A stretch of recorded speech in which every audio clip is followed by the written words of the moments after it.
চিরদিনই তুমি যে আমার ধারাবাহিকে দেখেছিলাম অপর্ণা একটা নতুন চাকরিতে ইন্টারভিউ দিতে গেছে। আর্য স্যার সেখানে উপস্থিত, দেখতে পেয়েছে ওর বাবাকে, অপর্ণাকে। অপর্ণার চাকরিটা হয়ে গেছে, নতুন কোম্পানি।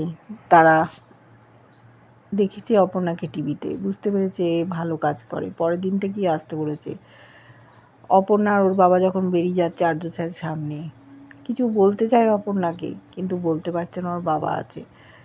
অপর্ণার মনে অনেক প্রশ্ন, সেগুলো আর্য পরিষ্কার করে বলতে পারছে না। কোনো একটা দেয়াল ওদের মধ্যে দাঁড়িয়ে রয়েছে। কে রাজনন্দিনী জানতে চায়, কিন্তু সুযোগ হচ্ছে না বলার। মিষ্টি খাইয়েছে ওর মা আর্য স্যারকে। আর্য স্যার কথা বলতে গিয়েও বলতে পারলো না। বাড়ি ফিরে গেছে অপর্ণা, মনটা খুব খারাপ। স্বেচ্ছায় আর্য স্যারকে ছেড়ে এসছে, কিন্তু কি করবে। ওদিকে আর্যও ভাবছে অপর্ণা আমাকে ছেড়ে চলে গেল, কিন্তু এটা তো হতে দেওয়া যায় না। কিছু একটা প্ল্যান করতে হবে যাতে ওর সাথে রেগুলার দেখা হয়। কী প্ল্যান করবে দেখতে থাকো।